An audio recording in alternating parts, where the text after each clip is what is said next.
नमस्कार दोस्तों, स्वागत है आप सभी का आवाज़ समाचार पर। और दोस्तों, प्रधानमंत्री जी का अब एक इंटरव्यू आने जा रहा है और इंटरव्यू है एएनआई के साथ। हालांकि एएनआई की स्मिता प्रकाश के साथ पहले भी उनका इंटरव्यू आ चुका है।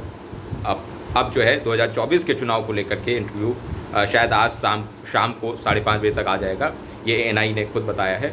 और उनका जो इंटरव्यू में एक जो टीज़र या ट्रेलर जो आया, उस पर उन्होंने प्रधानमंत्री ने क्या क्या कहा वो हम आपको यहाँ पर बताने के लिए आए। तो देखिए, प्रधानमंत्री मोदी से स्मिता प्रकाश ने, एएनआई की जो हैं मेन मुख्य कर्ता धर्ता हैं, उन्होंने प्रश्न किया सरकार को लेकर के, मौजूदा सरकार और कांग्रेस को लेकर के, और 2024 को चुनाव को लेकर के।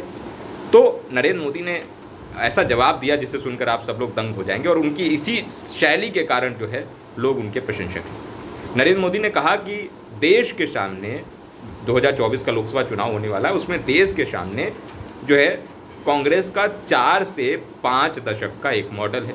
कैसे कांग्रेस ने क्या किया, कांग्रेस की क्या विचारधारा रही, सब कुछ 4 से 5 दशक का। और वहीं नरेंद्र मोदी और भाजपा गवर्नमेंट का 10 साल का मॉडल, 4-5 दशक यानी कि 40-50 साल का मॉडल और 10 साल का। उसमें देश निर्धारण कर लेगी कि उसे किसको 2024 का चुनाव जिताना है।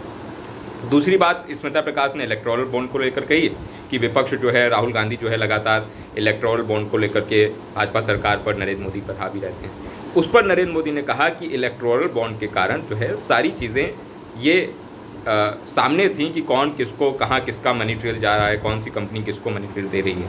लेकिन अब जो विपक्ष इस पर सवाल उठा रहा है, विपक्ष को आने वाले समय में खुद ही पछताना होगा जिस पर वो सवाल उठा रहा है। ये चीज़ बोली। तीसरी चीज़ स्मिता प्रकाश ने पूछा कि इलॉन मस्क जो हैं वो भारत आने वाले हैं, और उन्होंने ये कहा कि वो नरेंद्र मोदी के बहुत बड़े प्रशंसक हैं। इस पर नरेंद्र मोदी का जवाब जो आया वो ये आया कि इलॉन मस्क ने जो कहा वो अच्छी बात है, उनका मानना होगा, लेकिन असल में इलॉन मस्क नरेंद्र मोदी के नहीं बल्कि भारत की प्रशंसक, और नरेंद्र मोदी ने अपने आप को माँ भारती का बेटा कहा। तो ये सब अभी सिर्फ छोटी सी झलकियाँ हैं जो नरेंद्र मोदी के नए इंटरव्यू से मिली हैं, हमारे प्रधानमंत्री के इंटरव्यू से मिली हैं। आगे क्या वो कहते हैं, कौन सी बात निकल के आती है, वो सब हम आपके सामने रखेंगे। इसलिए हमारे चैनल को सब्सक्राइब कर लीजिए, और इस पर जो उन्होंने अभी तक कहा उस पर आपका क्या मानना है उसके बारे में कमेंट करिए। धन्यवाद।